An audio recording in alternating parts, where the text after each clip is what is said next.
Okay, hi everyone. Just finished the second video and now we're moving on to the third video, which is talks about the third chapter of the book. I'm going to show one more time, Quantum Freedom, Divine Embodiment. And the third chapter is called The Basics of Divine Body Communication. This one's very interesting. Have some coffee.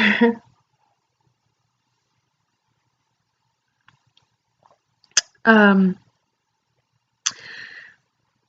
purpose of this chapter is to help you connect with a deeper inner self that actually we all share.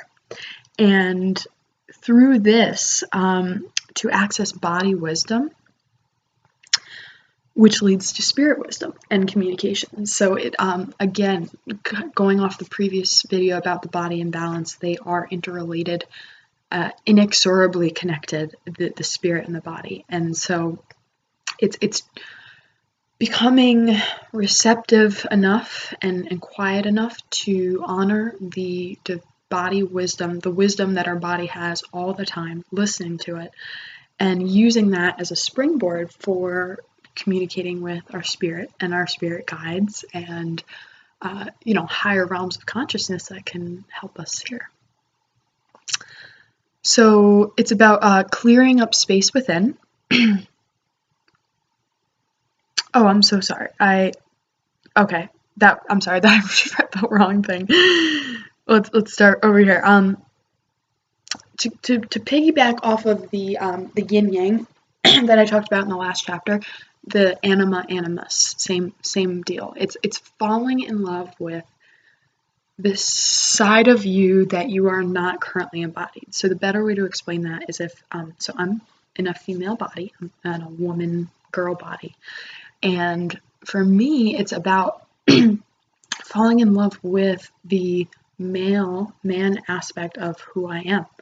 And everybody has this, okay? So whether or not you are in a relationship with an actual human, a significant other, or if you're single, you can do it either way. But this version of you exists. Like who you are as an energetic frequency energy beyond the body, were incarnated in the opposite sex body. So if I were in a male body, or if you're a man reading this, if you were in a female body, you need to connect with that.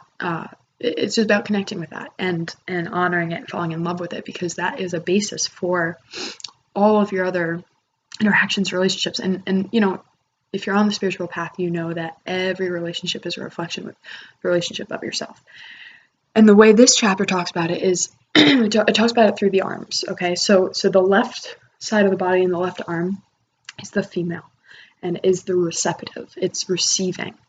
And this is, it's connected through the chest, through the heart, through this area to the male, which is, it comes out this side and it's giving. And they are so connected. And to really have the two sides of your being merge into one respectful entity is really a powerful step along this journey. The second part of this talks about positive affirmations, particularly regarding vibration sent to the body from the mind, and this is all about reprogramming. It talks about talking to yourself, using positive self-talk, the kind of talk that, again, you would want to hear if you were in a relationship. You want to talk to yourself and start to reprogram the way that your mind speaks to your body, so that the body is receiving love on a consistent basis, and it's really receiving what it needs, and it just puts you in a better position to interact with others and interact in the world. Finally, it talks about connecting with spirit guides and through the body. So again, you'll see a pattern of uniting the spiritual and the physical into one. Jesus talked about this. Many spiritual guides and masters have spoken about the need to